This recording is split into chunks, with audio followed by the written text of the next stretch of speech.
Before we begin, a quick request. My dream has always been to tell stories, and I want to reach 1,000 subscribers. If you enjoy this kind of content, please subscribe to the channel. Your support makes all the difference. Thank you. It was one of those autumn days in Chicago when the sky couldn't decide if it wanted to be gray or blue. Thomas Cole stood by the panoramic window of his office on the 20th floor of Cole Tower, watching the city slowly switch on its lights in response to an approaching storm.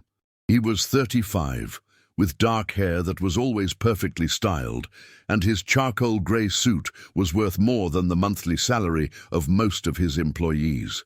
"Mr. Cole, the materials for the board meeting are ready," said Alexandra, his assistant, placing an elegant leather binder on his black marble desk. Thomas didn't even turn from the window. "Why isn't the financial report on top?" he asked, his tone cool. "It should always be on top." Alexandra tightened her lips. "My apologies, I'll fix it right away." Thomas sighed heavily, as if he were carrying the entire weight of the corporate world on his shoulders. "Don't bother. I'll do it myself. You can go home, a storm's rolling in." Once he was alone, Thomas rubbed his eyes. 42 hours without sleep while finalizing the acquisition of a German tech firm were starting to take their toll. He needed coffee, strong coffee. At the same time, 10 floors below, Maya Evans was mopping the floor in the hallway leading to the conference rooms. She was 29, her curly brown hair tied in a messy bun from which a few stray strands escaped. Her green eyes narrowed as she glanced at her watch. 40 more minutes, and I'm free," she muttered to herself, dropping the mop into a wheeled bucket. Today was Wednesday, which meant that after her shift at Cole Tower, she had 2 hours to write another chapter of her novel, before starting her night shift at the Moonlight Cafe, a 24-hour coffee shop. It wasn't an easy life, but it was enough to pay the rent on her small apartment and the medication for her grandmother, Sophia, who had raised her after her parents' death. Maya's phone vibrated in the pocket of her work smock. It was a text from her friend Kate. "Are you done yet? Storm's coming. Better get out of there early." Maya glanced out the window at the darkening sky. Indeed, dark clouds were gathering over the city, and she could already hear thunder rumbling in the distance. Maybe she should ask her supervisor if she could leave early. On the other hand, she needed the money. On the 20th floor, Thomas was packing his laptop into an elegant leather bag when his phone rang. "Cole," he answered curtly. "Thomas, you need to come to the estate immediately," his mother's frantic voice said. "Your father isn't feeling well again, and the doctor says that—" "Mom, I'm in the middle of a major project," Thomas interrupted, feeling a familiar mix of guilt and irritation. "I can be there tomorrow morning." "You're always in the middle of a major project," she replied bitterly. "Your father? I'll be there tomorrow morning," he repeated firmly, and hung up. A moment later, he was standing in the main lobby, waiting for an elevator. He pressed the button and watched impatiently as the numbers on the display changed too slowly.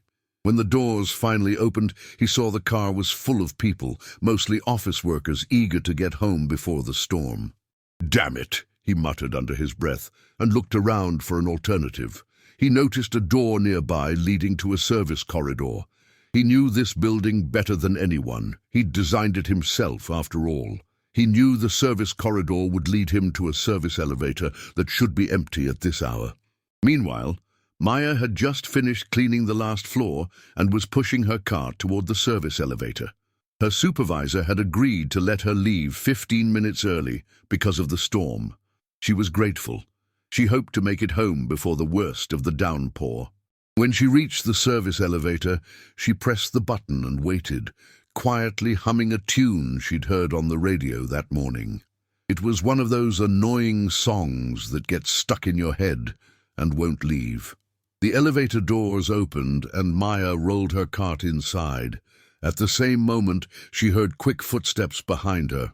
She turned to see a tall man in an expensive suit practically run into the elevator just before the doors could close. Thomas looked at Maya with a mixture of surprise and annoyance. He wasn't used to sharing an elevator with the cleaning staff, but whatever, it was better than standing in the crowded main elevator. "Ground floor," he said curtly, not even looking at her. "Already pressed," Maya replied, trying to maintain a professional tone, though his attitude irked her. The elevator started its descent. They stood in an awkward silence. Thomas checked messages on his phone, while Maya discreetly tried to fix an unruly strand of hair that had escaped her bun. Suddenly, somewhere between the 15th and 14th floors, the elevator shuddered violently. The lights flickered, then went out completely. The car stopped with an unpleasant jolt. "What the—" Thomas started, but cut himself off as the emergency lighting kicked on, bathing the car in a faint blue light. Maya instinctively grabbed the handrail. "I think we're stuck," she said, trying to remain calm. Thomas immediately reached for the red alarm button and pressed it several times. "Hello? Is anyone there?" he said into the intercom. Silence. He tried again, this time pressing the button harder. "This is Thomas Cole, CEO of Cole Tech. I'm stuck in a service elevator. I need immediate assistance." Again, silence. "Maybe the communication system is down too," Maya suggested. "It's probably the storm. We should call for help." Thomas was already pulling out his phone. "No service," he said, looking at the screen in disbelief. Maya checked her own phone. "Mine neither." Thomas cursed under his breath and began pacing the small car like a caged tiger. "This is unacceptable. This elevator is supposed to have backup power and an independent communication system. Someone will answer for this." Maya rolled her eyes but held her tongue. Instead, she looked around the car, searching for other ways to communicate. "There's still the emergency hatch," she said, pointing to the ceiling. "Maybe we could—" "Don't be ridiculous," Thomas cut her off. "Those hatches are sealed and can only be opened by emergency services. Besides, where do you plan on going? Onto the elevator cables. This isn't an action movie." Maya pressed her lips together, offended by his tone. "I'm just trying to help, Mr. Cole," she said coolly. Thomas looked at her, surprised. "You know my name?" "It's on the building I've been working in for 3 years," she replied, crossing her arms. "It's hard to miss." Thomas nodded, a little ashamed of his reaction. "I'm sorry, you're right," he said, then sighed heavily and leaned against the elevator wall. "Let's hope security notices the elevator is down soon. Or someone from the cleaning crew starts looking for me," Maya added, though she knew in her heart that was unlikely. Her supervisor thought she had already left, and her co-workers had their own duties. Outside, the thunder grew louder. The storm had clearly reached the city. "So," Maya began after a long moment of silence, "how long do you think we'll be in here?" Thomas glanced at his watch. "Hard to say. If it's just a momentary power failure, maybe a few minutes. If the storm damaged the main power lines, it could be longer." "Great," Maya muttered. "I'm going to be late for my second job." Thomas looked at her with interest. "You have a second job?" "Yeah, I work the night shift at the Moonlight Cafe," she answered, seeing no reason to hide it. "Why?" he asked before he could stop himself. Maya raised her eyebrows. "Because bills don't pay themselves," she replied, answering a question with a question. "Not everyone can be a millionaire, Mr. Cole." Thomas felt a twinge of awkwardness. He wasn't used to such direct conversations with junior staff. "Of course, my apologies. That was a tactless question." Maya shrugged. "No problem. I'm used to tactless questions." The silence between them deepened again. Thomas checked his watch. Only 5 minutes had passed, but it felt like they'd been trapped much longer. Suddenly, the emergency lights flickered, and the elevator trembled slightly. "You think it's moving?" Maya asked hopefully, but instead of moving, the elevator made an unsettling sound, and then the emergency lights went out completely, leaving them in total darkness. "God damn it," escaped from Thomas. "It's okay," Maya said, trying to keep a level head, though her heart was beating faster. "I have a flashlight on my phone." She turned on the light, which illuminated the small elevator space. In its glow, Thomas's face seemed paler and more tired than she'd expected. "Thank you," he said quietly. Maya gave a small smile. "You're welcome. Looks like we'll be in here a little longer than we thought. Thomas ran a hand through his hair in a gesture of frustration. I have an important meeting in Berlin tomorrow morning. I can't be stuck in here.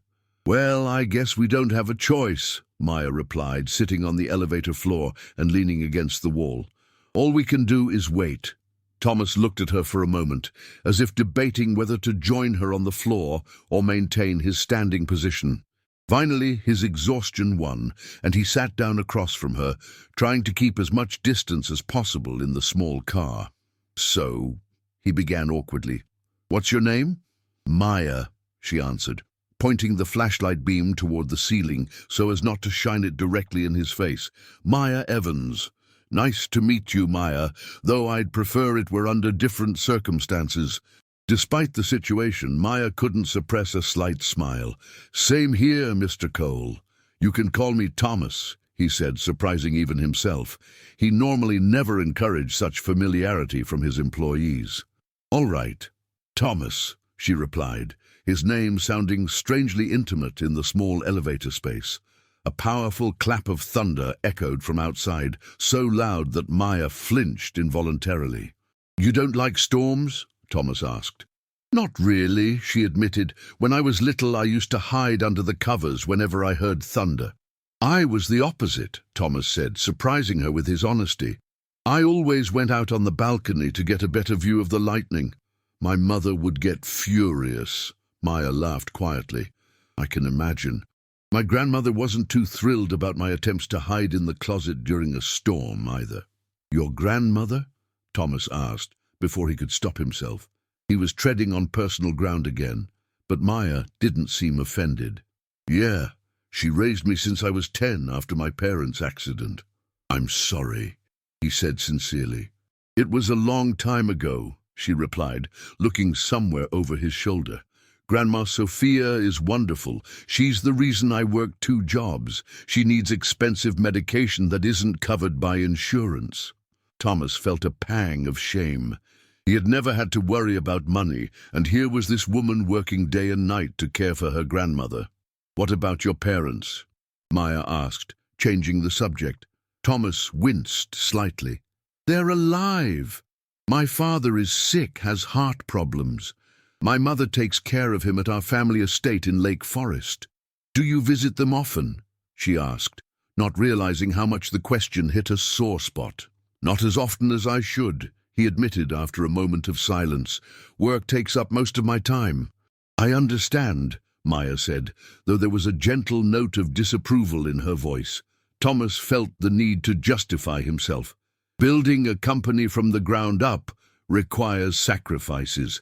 My father understands. He was an entrepreneur himself. Of course, Maya replied. Everyone has their priorities. There was no judgment in her voice, but Thomas still felt as if he had been judged and found wanting. He wanted to say something, but at that moment, his stomach let out a loud rumble. Maya smiled. Hungry? Thomas felt himself blush, which was a new experience for him. A little. I didn't have lunch. I have a sandwich in my bag, Maya said, reaching into her small shoulder bag. We can share. No, thank you. I can't take your food, he protested. Come on, she insisted, pulling out a sandwich wrapped in aluminum foil. I won't eat the whole thing anyway, and who knows how long we'll be here. Thomas faced a dilemma. On one hand, he was genuinely hungry. On the other, accepting food from a member of the cleaning staff felt wrong. Really, you don't have to. It's just a sandwich, not your annual salary, Maya interrupted, amusement in her voice. Just take half. Defeated, Thomas accepted the offered portion of the sandwich. Thank you, he said quietly. You're welcome, Maya replied, taking a bite of her half. It's nothing special, just ham and cheese. Thomas took a bite, and to his surprise, found the sandwich was actually delicious. It's good, he said with his mouth full, momentarily forgetting his manners. Thanks. The secret is the homemade garlic butter, Maya explained with a touch of pride. Grandma's recipe. They ate in a silence that was far less awkward this time. The storm still raged outside, but it now seemed more distant, as if their small bubble in the elevator was separate from the rest of the world. So, Thomas began after they finished eating. You mentioned a second job at a coffee shop. Is that all you do? Maya hesitated for a moment. Not exactly. I also try to write. Write? Thomas looked interested. What do you write? A novel, she replied, suddenly feeling self-conscious. It's no big deal, just a hobby. What's it about? He pressed, genuinely curious. Maya fiddled with the hem of her smock. It's complicated. Basically, it's a story about a woman who discovers her life is built on lies and how she finds her own truth. Sounds intriguing, Thomas commented. How far have you gotten? I have about 200 pages, she admitted, but I keep going back and rewriting. I'm never fully satisfied. That's normal for creators, Thomas said. My father used to say that a true work of art is never finished, only abandoned. Maya looked at him in surprise. Your father is a writer? No, Thomas laughed, but was an architect, and he always had a penchant for philosophical quotes. I see, Maya said with a smile. My grandma has her sayings too. Her favorite is, life isn't about waiting for the storm to pass, but learning to dance in the rain. A wise woman, Thomas commented. Yes, she is, Maya confirmed, then added playfully, though right now I'd prefer if this particular storm would just pass. Thomas laughed, and the sound surprised them both. He couldn't remember the last time he had laughed, truly laughed, not just smiled politely at business meetings. Me too, he admitted. I have a flight to Berlin at 6 in the morning. Sounds stressful, Maya commented. Do you travel a lot? Too much. Thomas sighed. Last month I was home for maybe 5 days. Isn't it hard?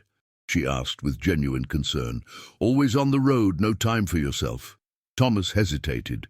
Normally, he would say something about the demands of business and necessary sacrifices, but in the darkness of the small elevator, with this strangely sincere woman, he felt the need to tell the truth. Sometimes it's lonely, he admitted quietly, but that's the cost of success, right? Maya studied him in the faint light of her phone. Does it have to be a cost? She asked gently. Can't you have both? Success and, I don't know, happiness? Thomas snorted quietly. Sounds like a line from a self-help book. Maybe, Maya agreed, but that doesn't mean it isn't true. Before Thomas could reply, the lights in the elevator flickered, then came on permanently. They both jumped to their feet. Looks like the power's back, Maya said excitedly. Thomas immediately pressed the intercom button. Hello? Can anyone hear me? This time, a crackling voice answered. We hear you, Mr. Cole. This is security. We're working on getting you out. Power has been restored, but the elevator needs a system reset. It'll take about 30 minutes. 30 minutes? Thomas didn't hide his disappointment. Can't you speed up the process? Unfortunately not, Mr. Cole, the voice replied. A technician is on his way, but he's delayed due to the storm. The streets are flooded. Thomas sighed heavily. All right, thank you. As the intercom went silent, Thomas and Maya looked at each other. Well, at least we have light, Maya said optimistically. And we know they haven't forgotten about us, Thomas added, leaning against the elevator wall. Now, in the full light, they both had a chance to get a better look at each other. Thomas noticed that Maya had incredibly expressive green eyes and a nice, sincere smile. Maya, in turn, saw that despite his fatigue and a hint of stubble, Thomas was a genuinely handsome man, and his blue eyes had something mesmerizing about them. So, Maya began, feeling a sudden awkwardness. 30 minutes. What do we do? Thomas glanced at his watch. It's 9 o'clock. I guess we have no choice but to continue our conversation. We could play a game, Maya suggested suddenly. A game? Thomas raised his eyebrows. What kind of game can we play in an elevator? 20 questions, she replied. Or rather, given the time, 10 questions. We each ask the other 10 questions that must be answered honestly. Thomas looked skeptical. I'm not sure that's a good idea. Afraid of a few personal questions? Maya asked challengingly, crossing her arms. I'm not afraid, he replied immediately, offended by the suggestion. I just value my privacy. I understand, Maya said, smiling slightly. But think of it as a social experiment. Two strangers trapped in an elevator, sharing secrets they would never tell each other under normal circumstances. Thomas studied her for a moment, wondering how this young woman managed to so easily draw him into her game. "All right," he finally agreed, "but I have the right to refuse to answer one question." "Deal," Maya said. "I reserve the same right. Who starts?" "Ladies first," Thomas replied, gesturing for her to begin. Maya sat more comfortably on the elevator floor, leaning her back against the wall. "Okay, first question. What is your biggest fear?" Thomas stared at her. "You're starting with such a personal question." "That's the point of the game," she replied with a smile. "Deep dives, not wading in the shallows." Thomas sighed and also sat on the floor. "Fine, my biggest fear," he thought for a moment. "I guess I'm afraid that everything I've built will one day fall apart, and I'll be left with nothing." Maya nodded without comment. "Your turn," she said. Thomas considered his first question. "What would you do if you won $1 million?" Maya laughed. "Really? That's your first question? A bit cliché, but okay." She thought for a moment. "First, I'd make sure my grandmother has the best medical care. Then, I think I'd buy a small cottage somewhere by the ocean where I could write in peace, and I'd invest the rest so I wouldn't have to worry about money anymore." "Sensible," Thomas commented. "My second question," Maya continued, "when was the last time you cried? And why?" Thomas clenched his jaw. "I'm using my right to refuse to answer." "So soon?" Maya asked in disbelief. "It's only the second question." "My rules, my decision," he answered firmly. "All right," Maya relented. "Your turn." Thomas decided to return the favor. "What is your biggest regret in life?" Maya bit her lip, considering her answer. "I guess it's that I didn't tell my parents how much I loved them on the day they left the house for the last time," she said quietly. "I was mad about some stupid thing and didn't say goodbye. It was so childish, but I was only 10. I didn't know I would never see them again." Thomas felt a lump in his throat. He hadn't expected such a sincere and painful answer. "I'm sorry," he said quietly. Maya shrugged, but tears glistened in her eyes. "It was a long time ago, but it taught me to never leave important words unsaid." The silence between them grew heavy. "My third question," Maya said, returning to the game. "If you could go back in time and change one decision in your life, what would it be?" Thomas rubbed his chin, thinking. "I guess I wouldn't have sold the shares in my first company," he answered after a moment. "It was a personal finance management app. I sold it for $2 million, which seemed like a fortune at the time. A year later, it was worth 20 times that." "But that gave you the capital to start Coal Tech, right?" Maya asked. Thomas looked at her in surprise. "Yes, exactly. How did you know?" "I read about you in Forbes," she admitted. "There was an article about the fastest-growing tech companies in the country." "You do research on your employers?" he asked with a smile. "Is that your fourth question?" Maya raised an eyebrow. "No, that was just—" Thomas shook his head. "Never mind. My real fourth question. Why do you work as a cleaner when you're clearly an intelligent and educated person?" Maya sighed. "I studied English literature at the University of Chicago. Unfortunately, a literature degree doesn't guarantee a well-paying job. And when my grandmother got sick, I needed money immediately. This job has flexible hours and allows me to combine it with writing and caring for her." You didn't think about working in publishing? Or as an editor?" Thomas pressed. "That's a fifth question," Maya noted with a smile. "But I'll answer. I tried. I sent out hundreds of resumes. Either I don't have enough experience, or they offer such low pay that I couldn't support myself on it." Thomas nodded in understanding. "My fourth question," Maya continued. "Are you happy?" The question surprised Thomas with its simplicity and depth. "Happy?" he repeated, as if the word itself were foreign to him. "I don't know.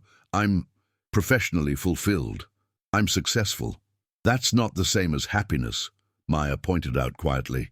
"No, it's not," Thomas agreed after a moment. "Honestly, I can't remember the last time I felt truly happy. Maybe in college, before everything became so complicated. Maya nodded, not pressing further. Your turn. What do you want most in life? Thomas asked. Maya thought for a moment. Freedom, she finally answered. Freedom from constantly worrying about money, about tomorrow. Freedom to write what I want, when I want, and maybe, she hesitated, maybe someone to share that freedom with. Their eyes met for a brief moment, then both quickly looked away. My fifth question, Maya said. Have you ever been in love? Truly in love?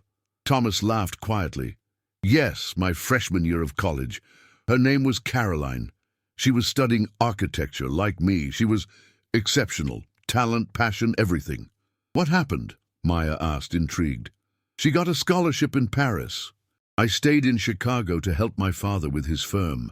We planned a long-distance relationship, but, he sighed, life had other plans.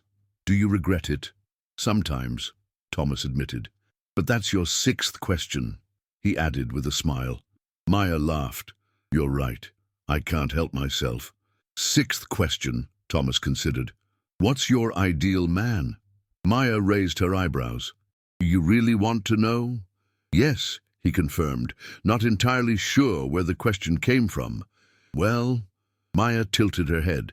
He should be intelligent but not arrogant, sensitive but strong, ambitious but not at the expense of his values or relationships, and above all, authentic. A rather demanding list, Thomas commented. And what do you look for in a woman? Maya asked. Thomas smiled wryly. Honestly, I haven't been looking lately. I don't have time. That's sad, Maya said quietly. Maybe, Thomas agreed, but that's who I am. Business has always come first. What about love? Family? Maya pressed. That's the eighth question, Thomas noted. But I'll answer. I used to think about family, but...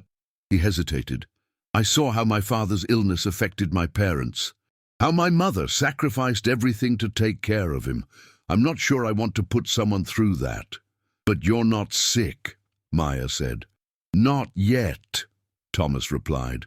But heart problems run in my family. Statistically speaking, my chances aren't great. Maya looked at him with sympathy. So you're giving up on love because of statistics? It's not that simple, Thomas defended himself. It's always simple, Maya replied. You either let yourself love or you don't. Thomas shook his head. My seventh question. He changed the subject. Have you ever felt invisible? Maya laughed bitterly. I'm a cleaner. I'm invisible every day. People walk past me like I'm a piece of furniture. They don't look me in the eye. They don't say, good morning. Except for my cleaning team, of course. Thomas felt a pang of shame, wondering if he too had ever walked past her without noticing. That must be hard, he said. I'm used to it, she shrugged. But yes, it hurts, to be treated like you're not there. Thomas wanted to say something, to apologize for everyone who had ever ignored her, but at that moment, the intercom in the elevator crackled. Mr. Cole, a voice came through. The technician has just arrived. We should have the elevator running within 5 minutes. Thank you, Thomas replied, then looked at Maya. Looks like our game is being cut short. A shame, Maya said with a slight smile. It was just getting interesting. Thomas looked at her intently. You're right. This has been an eye-opening experience. I've told you more than I've told most people I've known for years, Maya admitted. Me too, Thomas replied. Strange, isn't it? How easy it is to open up to someone you'll probably never see again. Something in Maya's eyes dimmed at those words. Yes, strange, she said quietly. The elevator jolted slightly, then began to slowly descend. Finally, Thomas sighed, standing up and brushing off his expensive suit. Maya also stood, adjusting her smock and cleaning cart. Well, this has been an unforgettable adventure, she said with a forced smile. Thomas looked at her, feeling a strange sadness at the thought of them parting. Maya, He didn't get to finish, because the elevator doors opened to reveal a small group of people, security guards, the technician, and Maya's shift supervisor. Mr. Cole, one of the guards exclaimed. We're so sorry for this incident. Is everything all right? Yes, everything's fine, Thomas replied, suddenly slipping back into the role of the cool businessman. Maya, are you okay? The shift supervisor asked, approaching her. We were worried. I'm fine, Mr. Miller, Maya replied. Just going to be a little late for my other job. You can go, the supervisor said. We'll finish up for you. Maya nodded and began to exit the elevator, pushing her cart. As she passed Thomas, their eyes met for a brief moment. There was something in her eyes he couldn't name, maybe sadness, maybe regret, for something that could have been, but never would be. Goodbye, Mr. Cole, she said formally. Goodbye, Ms. Evans, he replied, just as officially. And so they parted. He surrounded by his people, she pushing her cart toward the employee exit. Two worlds that had briefly touched, only to separate again. But as Thomas got into his luxury car and Maya ran for the bus stop in the rain, they both knew that something had changed, something they couldn't yet name, but which had already begun to sprout in their hearts. The storm slowly moved away from Chicago, leaving behind wet streets and a sky full of stars. And in two different parts of the city, two people couldn't stop thinking about an elevator that, for a brief moment, had become their shared world. Whether this was the end of their story, or just the beginning, they didn't yet know. A week had passed since the incident in the elevator, and Thomas couldn't stop thinking about Maya. Her sincerity, her intelligence, and that special spark in her green eyes, it all haunted him at the most unexpected moments. Sitting in his hotel restaurant in Berlin, he was mindlessly stirring his coffee when his assistant, Alexandra, interrupted his thoughts. Mr. Cole, Mr. Nicholson called. He wants to meet about the merger earlier than planned. Thomas looked at her with an absent gaze. Oh yes, of course. Schedule it for tomorrow. You're returning to Chicago tomorrow, Alexandra reminded him. Right, the day after then. As Alexandra walked away, Thomas's thoughts returned to the conversation in the elevator. Was he really unhappy? Was his life as empty as Maya had suggested? Meanwhile, in a small apartment on the outskirts of Chicago, Maya sat at her worn-out laptop trying to write. But instead of working on her novel, she typed, Thomas Cole, arrogant, closed off, but with an unexpected sensitivity. Eyes the color of a winter sky. I wonder if he ever... She shook her head and quickly deleted the text. It was absurd. He was a millionaire. She was a cleaner. Stories like that only happened in movies. Maya, did you take your medicine? Grandma Sophia called from the next room.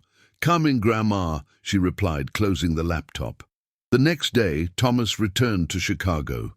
Driving his black Mercedes through the crowded streets, he felt a strange urge to turn toward the neighborhood where he suspected Maya might live. Where are we going, Mr. Cole? The surprised driver asked when Thomas suddenly changed course. To a coffee shop. I'm in the mood for a good coffee. Which coffee shop? Thomas hesitated. What was it? The Moonlight Cafe. Yes, Maya had mentioned she worked there.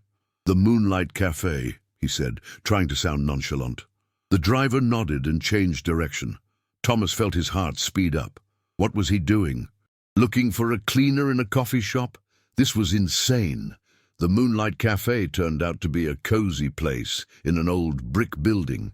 Thomas walked inside, feeling strangely out of place in his expensive suit.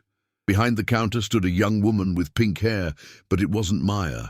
Good morning, what can I get for you? She asked energetically. Good morning. I'll have... Thomas hesitated. Does Maya Evans work here? The girl looked at him suspiciously. Maya? And you are? I'm... Thomas began, realizing he hadn't prepared an explanation. I'm a friend of hers from work. Ah. The girl still looked unconvinced. Maya works the night shift. She'll be in at 10 p.m. I see. Thank you, Thomas said, feeling both disappointed and relieved. Can I get you anything? No, thank you. Maybe another time, he replied, and quickly left the cafe. Getting back into the car, he felt like a fool. What had he been thinking? That he would just show up in her life and... What exactly? Ask her to dinner. It was absurd. That same evening, as Maya was getting ready for work at the cafe, her phone rang. "Maya, you won't believe this." She heard the excited voice of Kate, her friend from work at Coal Tower. "Some fancy guy was here asking for you." Maya almost dropped the phone. "What? Who?" "I don't know. He said he was a friend of yours from work, tall, well-dressed, handsome." Kate let her voice trail off meaningfully. Maya felt her heart race. Did he say his name?" "No, but he looked rich. And he was really disappointed when I said you wouldn't be in until tonight." Could it have been Thomas? But why would he be looking for her? Distracted, she finished getting ready for work, her mind racing the whole time. When she got to the cafe, she looked around nervously, but there was no one who resembled Thomas. The night passed slowly. Every jingle of the bell on the door made Maya look up hopefully, but it was never him. At 3 in the morning, when the cafe was nearly empty, the door opened, and a man in a trench coat with a raised collar walked in. Maya felt her heart stop, but as the man got closer, she saw it wasn't Thomas, just one of her regulars. "The usual, Adam?" she asked, trying to hide her disappointment. "Yeah, double espresso," he replied, sitting at the bar. "Tough night?" "You could say that," Maya sighed, making his coffee. Meanwhile, Thomas sat in his luxury penthouse, looking out at the panoramic view of Chicago at night. He held a glass of whiskey, and on the table in front of him was an open laptop with an unfinished email. Why couldn't he stop thinking about Maya? She was just a cleaner, one of hundreds of employees in his company, and yet those 2 hours in the elevator felt more real than anything he had experienced in recent years. He reached for his phone and logged into his company's HR system. Looking up an employee's data in the middle of the night was wrong on so many levels, but he couldn't stop himself. "Maya Evans," he typed into the search bar. Her photo and basic information appeared. Address, 24 Birch Street, apartment 7, age 29, status, employed for 3 years as cleaning staff. Thomas saved the address in his phone, then immediately felt ashamed. What was he doing? Stalking his own employee? It was not only unethical, but probably illegal. He closed the laptop and finished his whiskey in one gulp. He had an important meeting tomorrow. He needed to focus on work, not on fantasies about a girl from another world. The next day, Maya had the day off. She spent the morning helping Grandma Sophia, then sat down to write. But the words wouldn't flow. Instead, her thoughts kept drifting to the elegant man with the sad blue eyes. "Maya, you have a visitor," her grandmother called from the hallway. Maya frowned. She wasn't expecting anyone. When she walked into the hallway, she saw her grandmother chatting with Thomas Cole. She stood frozen, unable to believe her eyes. Him? Here? In her modest apartment? "Mr. Cole," she finally managed to say. "Miss Evans," he replied formally, though there was a warm glint in his eyes. "You know this nice young man, Maya?" Grandma Sophia asked, looking at them with interest. "He's my boss," Maya replied, still in shock. "Actually, we met a week ago. We got stuck in an elevator together," Thomas explained, smiling at the older woman. "Ms. Sophia just invited me in for tea." Yes, we'll all have some together," the grandmother confirmed, leading them into the small living room. "Maya, bring the cookies, the homemade ones." Maya obediently went to the kitchen, trying to sort out her thoughts. How had he found her? And why had he come? When she returned with the cookies, she found her grandmother and Thomas deep in a lively conversation. So I told that doctor I wasn't going to take those pills because they make me dizzy, and he said that's normal for my age. Can you imagine?" the grandmother was saying, and Thomas was listening with genuine interest. "You're absolutely right," he agreed. "Doctors should listen to their patients, not just look at their age." Maya placed the plate of cookies on the table, feeling like she was in a surreal dream. "So, what brings you here, Mr. Cole?" she asked, perching on the edge of an armchair. Thomas suddenly looked flustered. He began, then straightened up. "I wanted to talk about a project at our company." "A project?"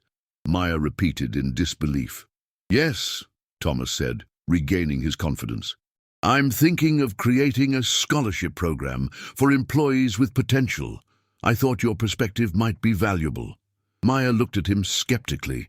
It was just a pretext. They both knew it. That's very interesting, Grandma Sophia interjected. Maya always has good ideas. I'm always telling her she should believe in herself more. Thomas smiled at the older woman. And you're absolutely right. Your granddaughter has a great deal of talent. Their eyes met over the teacups. In Thomas's gaze, Maya saw something she couldn't name. Maybe longing, maybe hope. Perhaps we could discuss this somewhere else, Thomas suggested quietly. Over dinner, for example? Maya felt her cheeks grow hot. Dinner? Yes, a business dinner, of course, Thomas added quickly. Grandma Sophia smiled mysteriously, looking from one to the other. I think that's a wonderful idea, she said. Maya is free tonight, aren't you, dear? Maya looked at her grandmother with a mix of irritation and amusement. The old woman was clearly trying to play matchmaker. Yes, I'm free, she finally admitted. Excellent, Thomas said, a spark appearing in his eyes. I'll pick you up at 7 if that works for you. All right, Maya agreed, wondering what she had just gotten herself into. After Thomas left, Grandma Sophia looked at her granddaughter with a wide grin. What? Maya asked defensively. Nothing, the grandmother said innocently. Just wondering what you're going to wear to this business dinner. Maya sighed deeply. What had she gotten herself into? At 7 o'clock sharp, a black Mercedes pulled up in front of their building. Maya, dressed in the only elegant dress she owned, a dark green one that highlighted the color of her eyes, was already waiting outside. Thomas got out of the car and for a moment just looked at her with admiration. Good evening, Maya, he said, using her first name as if it was something precious. You look beautiful. Thank you, she replied quietly, feeling butterflies in her stomach. Where are we going? I know a place, Thomas smiled, opening the car door for her. As they drove through Chicago at night, Maya couldn't stop herself from asking, How did you find me? Thomas looked embarrassed. I checked the employee database, he admitted. I know it's unprofessional, but what? Maya pressed. Thomas looked her straight in the eye. But I couldn't stop thinking about you. There was so much sincerity in those simple words that Maya felt her heart race. It was crazy, but maybe, just maybe, something good could come of this. I couldn't stop thinking about you either, she admitted quietly. And so, sitting in a luxury car, driving through a lit-up Chicago, they both felt that their story was just beginning. The restaurant, Alinea, overwhelmed Maya. Crystal chandeliers, elegant table settings, the hushed conversations of Chicago's elite at nearby tables. It all made her feel out of place. This is too much, she whispered to Thomas as the maitre d' led them to their table. I wanted to take you somewhere special, he replied, gently touching her back. Thomas was in his element. He knew the head chef, spoke casually about wines with the sommelier. Maya watched him with a mix of fascination and growing unease. Their worlds were so different. Your grandmother is charming, Thomas said once they were alone. She's my whole world, Maya replied. She always believed in me, even when no one else did. The dinner flowed between awkward silences and moments of unexpected closeness. They talked about books, movies, dreams. Maya told him about her novel, Thomas about the beginnings of his company. Why were you really looking for me? Maya finally asked, looking him straight in the eye. Thomas put down his fork. Because in that elevator, I felt more like myself than I have in the last 10 years. And with you, he hesitated, with you, I want to be a better man. Maya felt her heart race. As they were leaving the restaurant, they ran into Alexandra, Thomas's assistant, with a group of businessmen. Mr. Cole, what a surprise! Alexandra exclaimed. Then her eyes fell on Maya. A flash of recognition crossed her face. Good evening, Alexandra, Thomas replied coolly, sensing the tension. Aren't you going to introduce us to your friend? Alexandra asked with a forced smile. Maya Evans, Maya introduced herself, straightening her back. Alexandra Wright, Mr. Cole's assistant, the woman replied, sizing Maya up. I didn't realize Mr. Cole was seeing the staff. Thomas clenched his jaw. We have to go. Good night, he said firmly, taking Maya's arm. The atmosphere in the car on the way back was tense. I'm sorry about Alexandra, Thomas finally said. Don't be. She's right, Maya replied quietly. I'm just a cleaner. Thomas pulled the car over to the side of the road. Don't say that. You're a writer. You're an intelligent, sensitive woman. Alexandra doesn't know you like I do. But do you know me, Thomas? Maya asked. We spent a few hours in an elevator and had one dinner. I feel like I know you better than people I've worked with for years, he said, taking her hand in his. When they arrived at her apartment, Maya hesitated. What are we doing, Thomas? I don't know, he admitted honestly, but I want to find out. Standing in the streetlight, their lips met in a hesitant, then increasingly confident kiss. The worlds that had seemed so far apart suddenly became one. The next day at Cole Tech, the gossip spread like wildfire. Thomas Cole at dinner with a cleaner. When Maya came to work, she felt the stares, heard the whispers. Ignore them, Kate advised. They're just jealous. In his office, Thomas faced his own dilemma. The phone rang constantly, meetings awaited, decisions had to be made, and all he could think about were green eyes and a sincere smile. That evening he sent a text. Can we meet tomorrow? There's a place I'd like to show you. Maya replied after a moment. Yes, but this time I picked the place. He smiled at his phone. This woman constantly surprised him.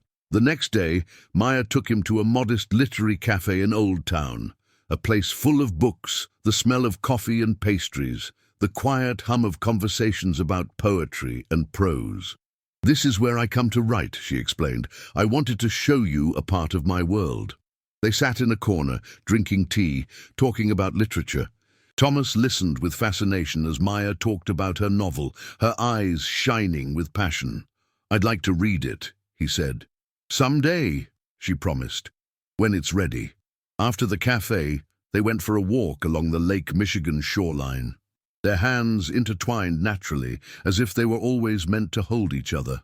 My mother called, Thomas said suddenly. My father is back in the hospital. Maya squeezed his hand. You should go see him. I know, he sighed. Come with me. What? Maya looked at him, surprised. I can't meet your parents. What are we exactly?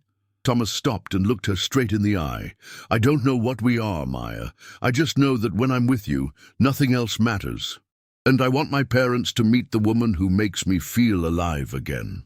Maya looked at him, seeing the sincerity in his eyes. This is crazy, she said.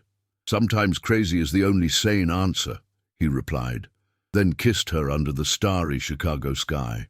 At the Moonlight Cafe, Kate greeted Maya with excitement. He's for real. You're millionaire. Everyone's talking about it.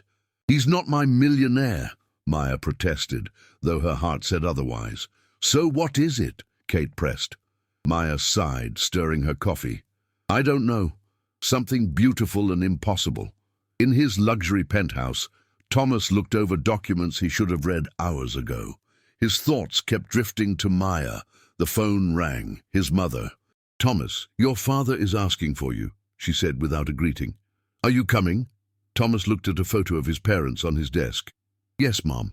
We'll be there tomorrow. We'll be there? She asked, surprised. Me and a friend, he replied, not knowing what to call Maya. A friend? His mother's voice was full of interest. Is this serious? Thomas smiled to himself. Yes, Mom. I think it's very serious. And so, in just a few days, the lives of Thomas and Maya had changed irrevocably. They stood on the edge of something new, terrifying and absolutely wonderful. Could their different worlds truly merge? Time would tell. The next day, they were to drive to Thomas's parents' house. As Maya packed a small bag, she wondered what she had gotten herself into. Could this possibly work? Could the wealthy heir of a tech empire and a humble cleaner with literary dreams really be together?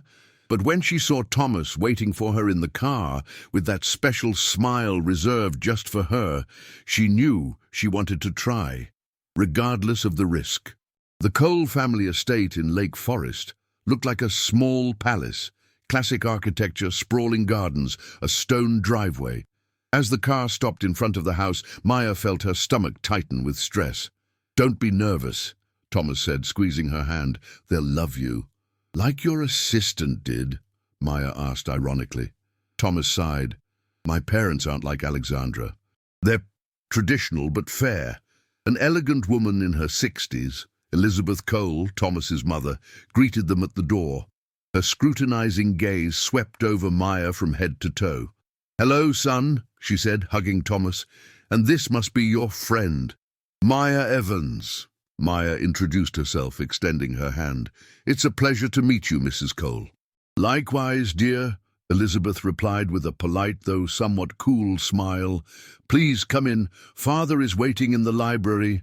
Stephen Cole sat in an armchair by the window, surrounded by books. Despite his illness, he still exuded strength and dignity. His face lit up at the sight of his son. "Thomas! Finally!" he called out, holding out his arms. Thomas embraced his father with a tenderness that surprised Maya. "Dad, this is Maya," he said, gesturing for her to come closer. Stephen looked at her with interest. "So, you're the reason my son has suddenly found time to visit," he said with a smile. "Sit, tell me about yourself." While Elizabeth went to prepare tea, Maya talked with Stephen.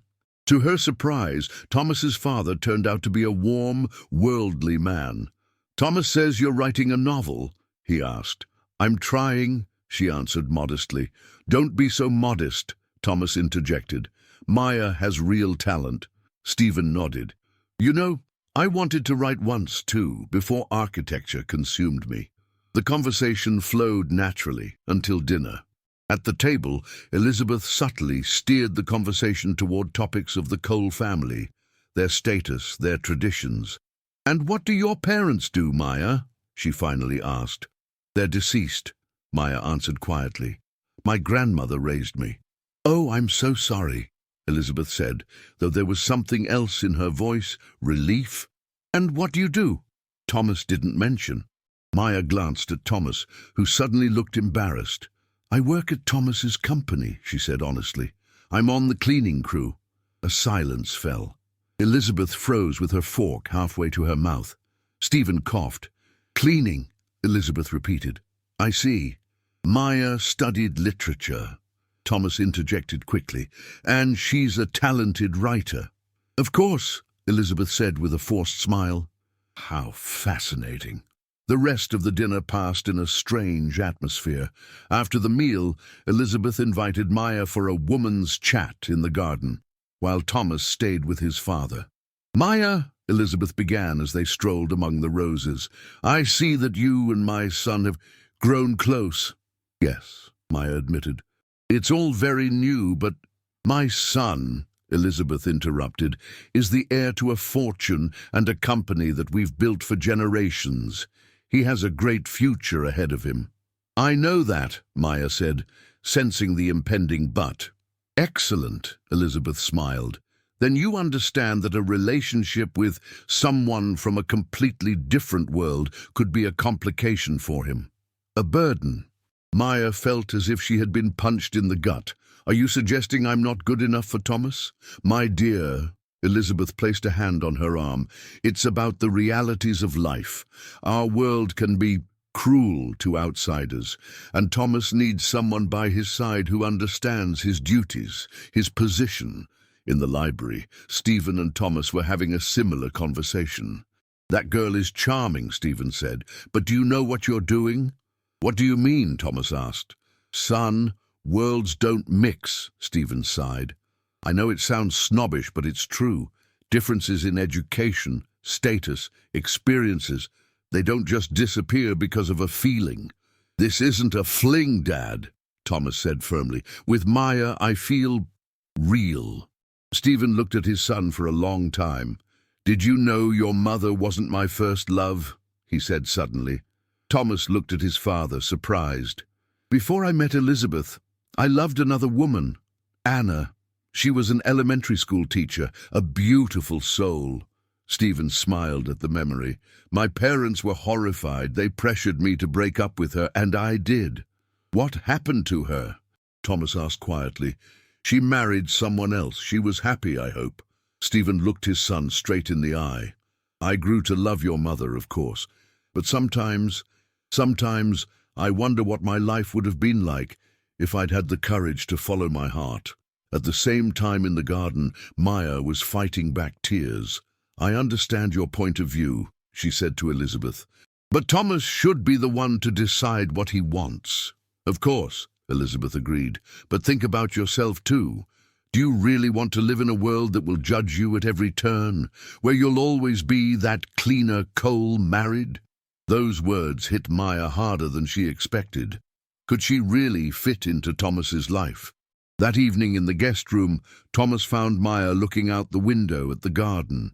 Is everything all right? He asked, wrapping his arms around her from behind. Your mother doesn't think I'm right for you, she said quietly. And my father regrets listening to his parents and not staying with the woman he truly loved, Thomas replied. I'm not going to make the same mistake. Maya turned to look at him. Thomas, let's be realistic. Our worlds are so different. I don't belong in fancy restaurants and corporate galas. And I didn't belong in that literary cafe, Thomas smiled. But I want to know your world, and you can know mine. We can create our own world, Maya. He pulled her close and kissed her. In that kiss was everything: promise, hope, determination. That night, lying in separate rooms in the Cole house, they both thought about the future. Was their feeling strong enough to overcome social differences, family expectations, the pressure of their circle? In the morning, Thomas found Maya packing her bag. You're leaving? He asked, alarmed. I have to get back to my grandmother, she replied. And I need time to think. Thomas felt his heart sink. Maya, please, don't let what my mother said. It's not just your mother, she interrupted. It's everything, our worlds, our lives. Maybe your mother is right. Maybe I'll only be a burden to you.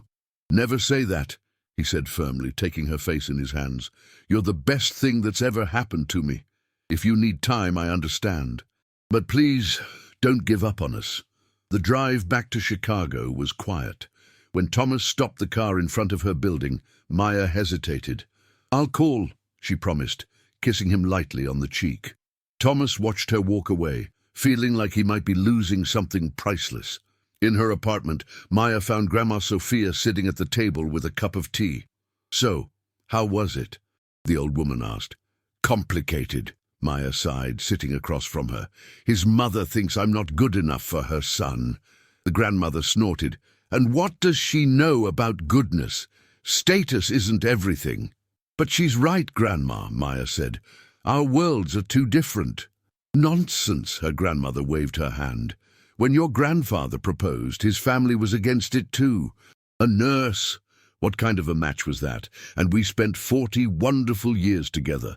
Maya smiled weakly. That was a different generation, a different time. Love is always the same, the grandmother said firmly. The only question is whether you're brave enough to fight for it. That night, Maya couldn't sleep. She thought about Thomas, his mother, Grandma Sophia's words. Was she ready to fight for this love? Was she strong enough? In his luxury penthouse, Thomas couldn't sleep either. He looked out at Chicago at night, thinking about the woman who had changed his life in a matter of days. He couldn't lose her. Not now, when he had finally found something real. He picked up his phone and wrote a text. Don't give up on us. I will love your world, and you will love mine. Together we'll create our own. Please give us a chance. In a small apartment on the outskirts of Chicago, Maya's phone buzzed. She read the message and tears welled up in her eyes. Maybe it was crazy, maybe it wouldn't work, but wasn't it worth a try? She texted back, I'm scared, but I want to try. For us. Mijam, and so, despite the differences, despite the doubts, despite the fear, they decided to fight for their love. The road ahead was difficult, full of obstacles, but they had something that many couples didn't: honesty, courage, and the determination to create their own world, where status didn't matter and only true feeling counted. And sometimes, that's all it takes. A month later, the worlds of Thomas and Maya began to intertwine in surprising ways. Thomas met Maya's friends from the coffee shop and she accompanied him to a company party. Neither event went perfectly. "He really doesn't know how much a loaf of bread costs," Kate whispered to Maya as Thomas ordered another round of expensive drinks at their humble local bar. "He has a good heart," Maya defended him. The company party was even worse. Alexandra made sure everyone knew who Maya was. "Our little Cinderella," they whispered behind her back. Thomas was furious when he heard. "I don't care what they say," he assured Maya, holding her hand. "But I do," she replied quietly. In the meantime, their relationship grew. Thomas often dropped by Maya's modest apartment, learning the charms of a simple life. He helped Grandma Sophia make pierogies, laughing at her stories. "That boy has a good heart," the grandmother told Maya. "You keep him." Maya invited Thomas to an author night at a small bookstore, where she read a passage from her novel. He saw the pride in her eyes, the passion in her words. This was her true soul. "You're incredible," he told her afterward, kissing her under the starry sky. Thomas also opened his world to her. He showed her his company from the inside, not as a workplace, but as his passion, his legacy. "I started in a garage with one computer," he told her, showing her the first prototypes. Maya saw his eyes shine as he talked about the future of technology, about his dreams. But the problems didn't disappear. Elizabeth Cole called daily, reminding him of his responsibility to the family. The board of directors expressed concern about the CEO's relationship with a junior employee. One evening, after another unpleasant conversation with his mother, Thomas knocked on Maya's door. "We need to talk," he said seriously.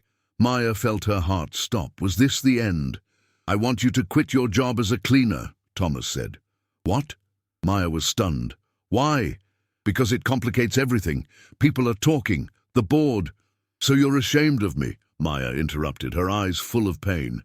"No," he protested. "I want to help you. You could focus on your writing." "I can support you financially." "I don't need your charity," Maya said coolly. "I'm independent. I always have been." "It's not charity, it's help." Thomas raised his voice. "Why are you so stubborn?" "Because it's the only thing I have. My dignity, my independence." Their first real fight.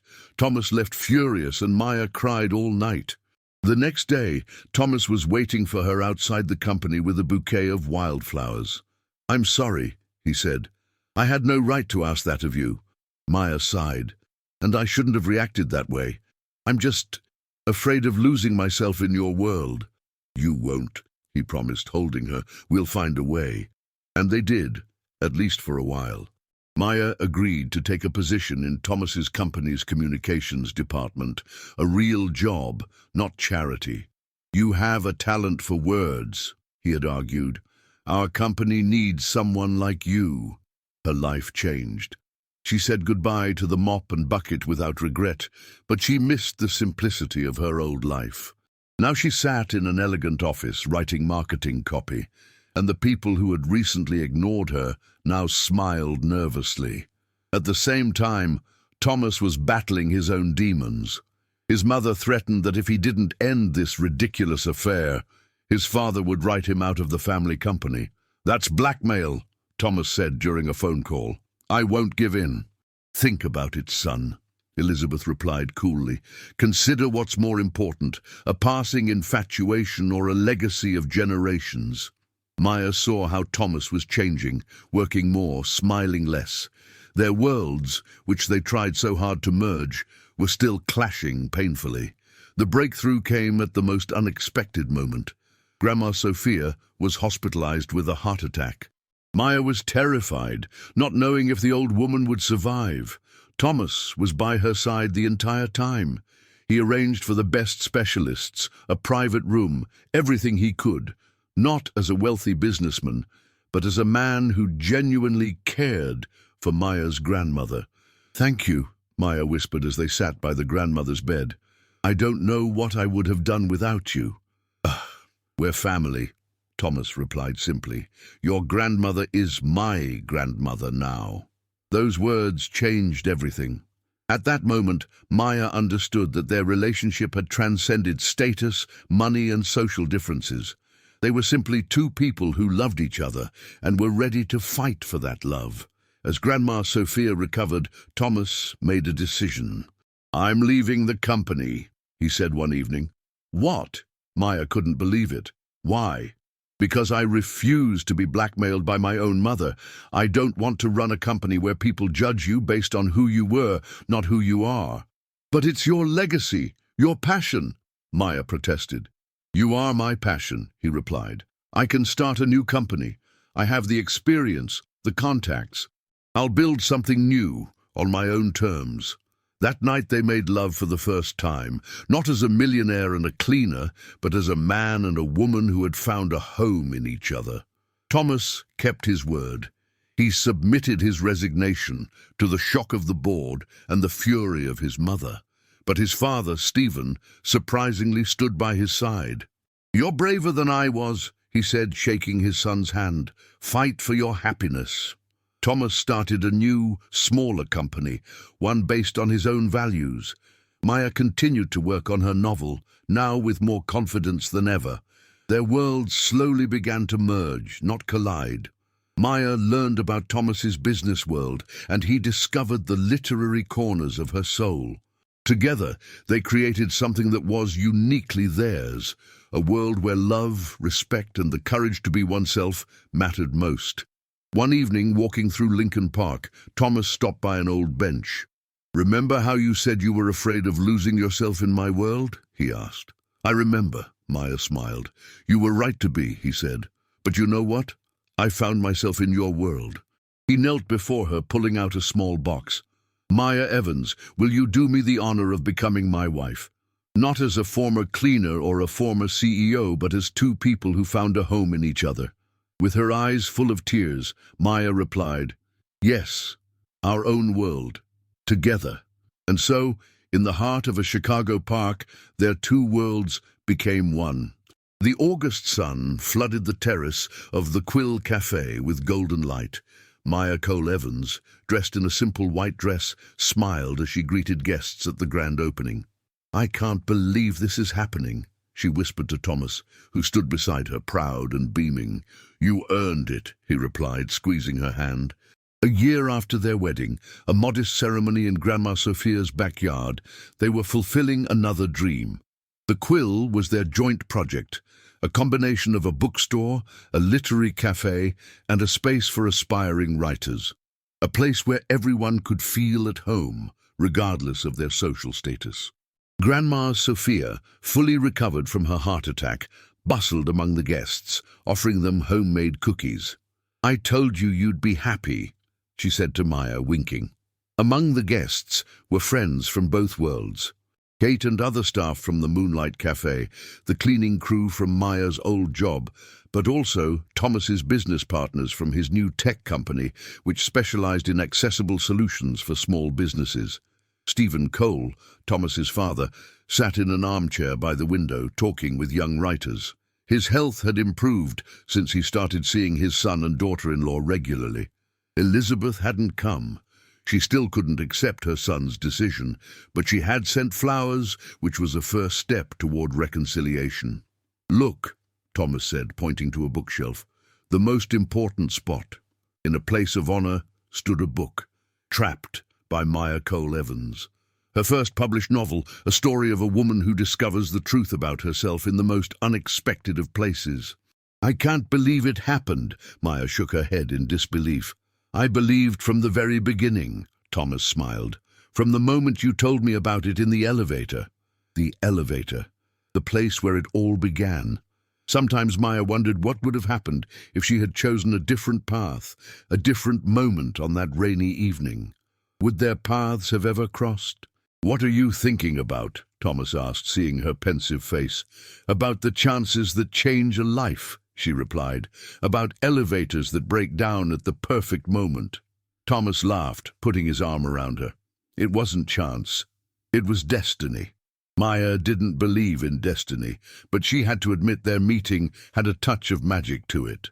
As if the universe had decided that these two lost souls, an ambitious millionaire who had forgotten how to be happy, and a cleaner with dreams of writing, needed each other. The party lasted late into the night. After the last guests had left, Maya and Thomas were alone, sitting on the terrace under a starry sky. "Are you happy?" Thomas asked, playing with her hair. "More than I ever thought possible," she answered honestly. The past year hadn't been easy. Thomas had to start from scratch, building a company without the support of his family's empire. Maya had faced criticism. Some claimed her book was only published because of her husband's influence. But they had survived it all, becoming stronger for it. "And you?" Maya asked. "Do you ever regret your old life? The prestige, the power?" Thomas looked at her surprised. "Not for a second," he answered firmly. "That life was empty. I had everything, but I had nothing." He pulled her close and kissed her gently. "Now I have my own company that helps people, not just makes money. I have a wife I love. I have a real family, you and Grandma Sophia. And I know who I am. I'm no longer just the Cole name and a position on the Forbes list." Maya smiled, snuggling into his side. "You know what my grandmother told me when I told her about our fight over my job?" she asked. She said, "Honey, it's not about someone supporting you. It's about someone holding you up when you fall." "Wise woman," Thomas nodded. "And she was right," Maya continued. "You held me up. You believed in me when I didn't believe in myself. You gave me the courage to try, and you gave me something more," Thomas said. "You showed me what really matters in life. You saved me from an empty life in a golden cage." They sat in silence, looking at the stars. Their story wasn't perfect. They still had challenges ahead. Elizabeth Cole still hoped her son would come to his senses and return to the family business. Some of Thomas's friends still looked down on Maya, and some of Maya's friends still felt awkward around her millionaire husband. But none of that mattered. They had built their own world, where there was room for compromise, mutual respect, and above all, love.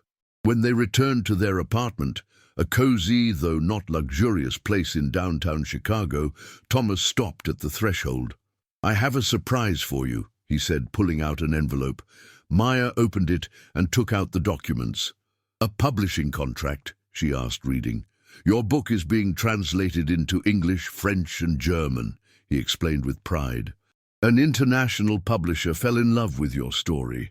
Maya shrieked with joy, throwing her arms around his neck. "I can't believe it! How?" "It wasn't me," he said quickly. "I sent your book to a few publishers, but they were the ones who decided. They loved your story just like I did." Maya felt tears of joy welling up in her eyes. "You know what the best part is?" she said, wiping her cheeks. "If it weren't for you, this book would never have been written. Our story in the elevator inspired me to write a new ending." "So you could say we collaborated," Thomas laughed. "Always," Maya nodded. That night, lying in bed, Maya thought about everything that had happened since that fateful evening in the elevator. How one malfunction, one chance event, had changed her life forever. "What are you thinking so hard about?" Thomas asked sleepily, holding her close. "About how sometimes life gives us exactly what we need, even when we don't know we're looking for it," she replied. "Like an elevator that breaks down at the perfect moment." He smiled. "Exactly like that," she agreed, kissing him lightly. "Like an elevator that takes us where we truly belong." And so, on warm Chicago nights, two worlds that once seemed so far apart had become one. Not perfect, not without challenges, but their own. A world where a cleaner could become a writer and a millionaire could find simple joy. A world where a broken elevator could lead to the greatest happiness. Because sometimes the most beautiful love stories begin in the most unexpected places, even in the service elevator of a luxury skyscraper during a storm that changes everything.